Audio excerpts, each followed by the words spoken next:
Now here's something you may not expect.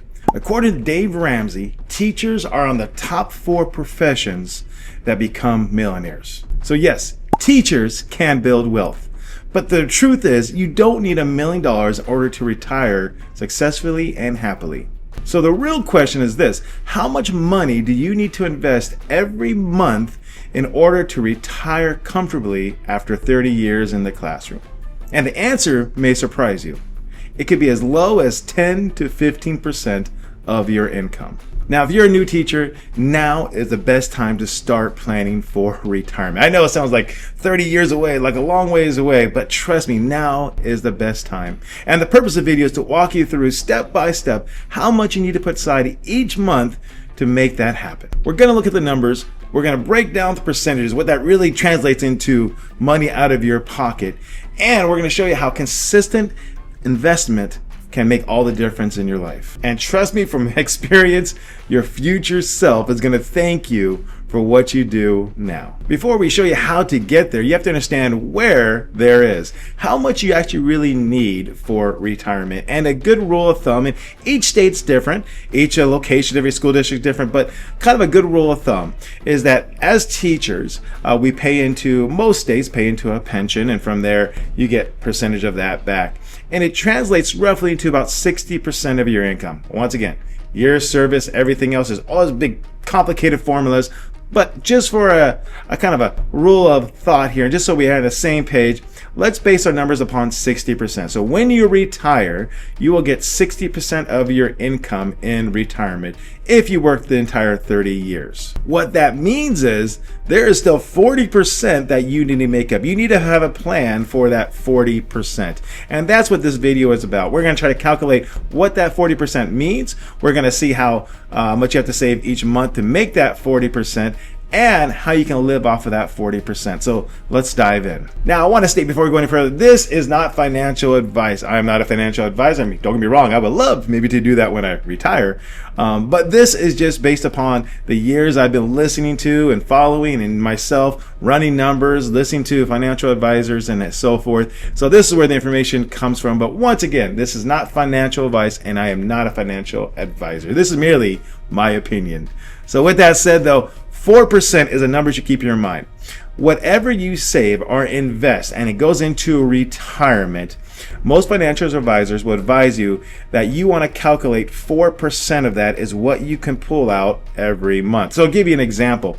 If you every month, 4% a year. So if you say have $100,000 saved, $100,000 saved, invested, and you're in retirement years, if you can comfortably and safely take about 4% of that out every year and still keep that balance, that 100,000 will still be there for your rest of your life. So you can pull out 4% every year and still have $100,000 left in there every year, over and over and over again. So that 4% is a consistent amount you can count on and calculate with. So if you have 100,000 saved, that means you can pull out 4,000 comfortably, easily, no problem at all every year to supplement your retirement. So let's do some math. Let me go ahead and show you my screen here so you can see the calculations that we are doing. So let's say you make $60,000 a year and you get to keep 60% of that. Once again, based upon that 60% pension, everything else. So what that means then is you have to make up that 40%. And so how much do you need extra every month coming in with some sort of investment or something else? And the answer would be $24,000 a year. All right. So now if you need $24,000 a year, how much do you have to have saved or invested to get to that $24,000 a year? And once again, whatever that number is, you take 4% of that. So to make it easy without having to guess, let me show you what that number looks like. So let's say you have $600,000 saved, right, or invested, and you're able to take out comfortably 4% a year. That would mean that you're left with $24,000. You have $24,000 to pull out.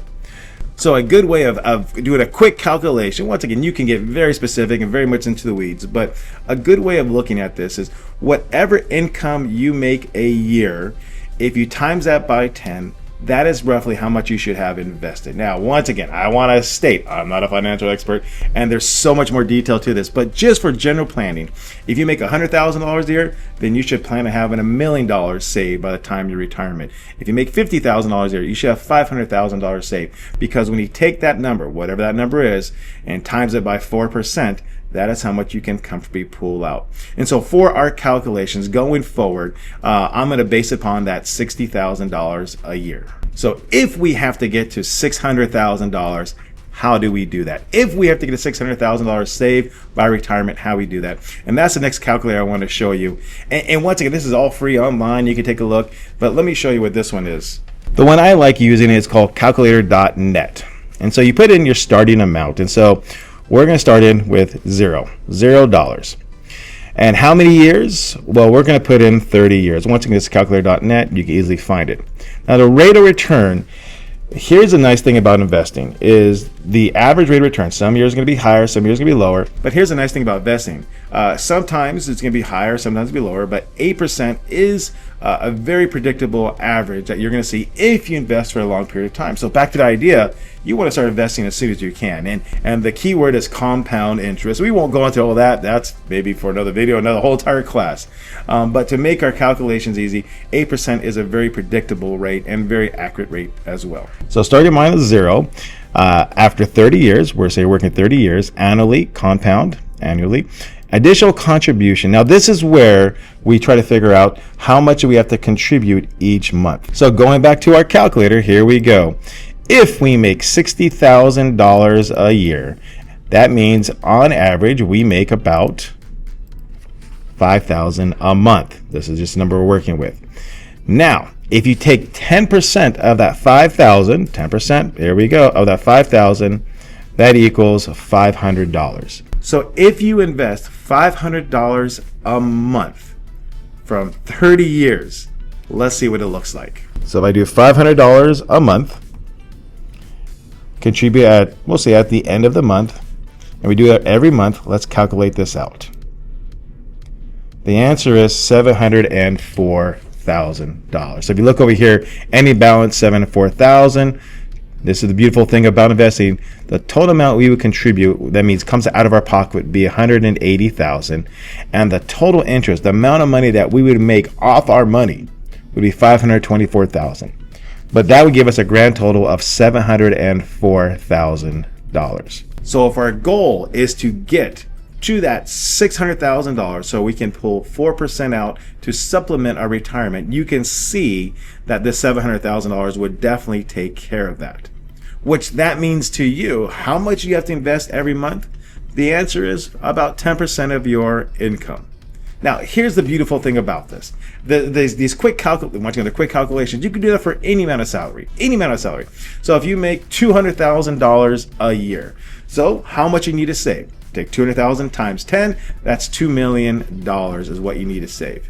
Now, how much do you have to save to get to that $2 million? The answer is 10% of your monthly income. So if you make $200,000, all right, how much is that per month? Do the calculations, boom, and that's what you come up with, 10%. So the key is consistency. So if you can consistently invest that 10% of your income a month, you will reach your goal, so that way you're able to supplement your income. Now, what you invest in, I mean, to make it easy, and please do your own research. Of course, if I can answer any questions, just let me know. But what you want to research in are called index funds, just the S&P index funds. I won't go into more detail beyond that. That's a whole other thing. But just so you have a frame of reference, that'd be a good thing to invest in. So there's the bottom line. Just by consistently investing 10% of your income, you can replace your teaching salary when you retire. It's not about chasing a lottery or quick fixes. It's about intentionally and consistently investing in your future every month. And remember, the best time to start investing was yesterday. But if you missed that opportunity, the next best time is to start investing today.